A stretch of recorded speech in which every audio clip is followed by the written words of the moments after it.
बताएं कि ये जो मुकदमा है तौहीन का और ये इल्ज़ाम जो इस्लामी नज़रियाती कौंसिल ने लगाया है, ये इसकी लीगल हैसियत क्या है?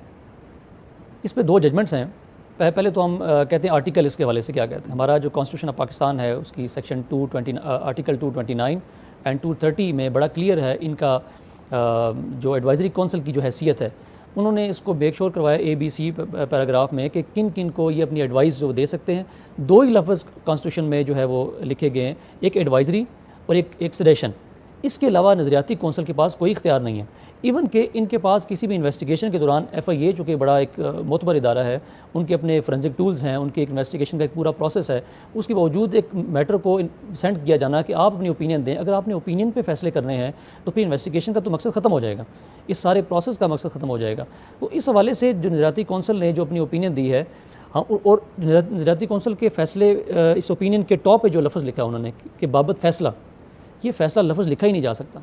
आप फैसला देने के पाबंद ही नहीं है, आपके पास इख्तियार ही नहीं है। अच्छा, इसके ऊपर वो जो लिखा हुआ है वो बाबत फैसला लिखा हुआ है जी, ठीक है। वो हमने भी इसको डिस्कस किया, लेकिन हमने ये पॉइंट गौर नहीं किया था। अच्छा, अब उन्होंने इसको जब स्टार्ट किया तो ये स्क्रीन पे नजर आ रहा है, जरा प्लीज पॉइंट आउट करें। इसको उन्होंने लिखा फैसला बाबत, और आगे वो सारा मुरासला national cyber crime investigation agency Rawalpindi की तरफ से लिखा गया।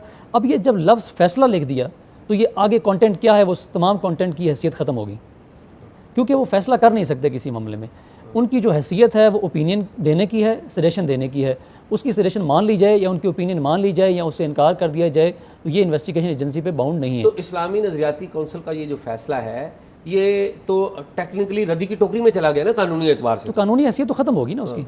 एक तो आपने दो मेंबर्स का मैंने जिक्र कर दिया जिन्होंने अपना माइंड डिस्क्लोज कर दिया पहले ही। नहीं, वो उन्होंने एक 22 भी बता दी। ठीक। और उसके अलावा आप इस रिपोर्ट के अंदर देखें, जब उन्होंने कहा कि मिर्ज़ा मोहम्मद अली इंजीनियर के कई बयानात ऐसे मौजूद हैं जो महज नकल कुफर पर मुश्तमिल हैं, जिनकी शरई हैसियत और जो उसके बगैर कहे गए। और दूसरी बात यह है कि अगर आप देखें, मुफ्ती तारिक मसूद जो है कराची में, उन्होंने भी कोई ऐसी बात की थी, बाद में उन्होंने माजरत भी की, लेकिन उन्होंने एक सवाल उठाया कि अगर हम लोगों को दलील के ऊपर जवाब नहीं देंगे और हवाले नहीं देंगे तो लोग कैसे हमारी, तो सबसे बड़ी इस्लाम दुश्मनी तो इस्लामी नजरियाती कौंसिल में बैठे हुए इन लोगों ने की है, और इल्ज़ाम ये लगा रहे दूसरे मोहम्मद अली मिर्ज़ा के ऊपर। तारिक मसूद साहब ने जो भी फतवा जो जारी किया था, उन्होंने एक बड़ी अच्छी बात एक वीडियो में कही इस फतवा जारी करने से पहले। उन्होंने कहा कि अगर गुस्ताख़ रसूल को या अदर कोई भी जिसके बारे में ये एलिगेशन हो, तो अगर उसको बेनिफिट दिया जाए किसी भी हवाले से, अगर वो 1% भी बेनिफिट ऑफ डाउट दिया जा सकता है तो उसको दिया जाएगा कि इस पॉलिसी के ऊपर ये कहा जाए कि कोई गुनाहगार सज़ा से बच जाए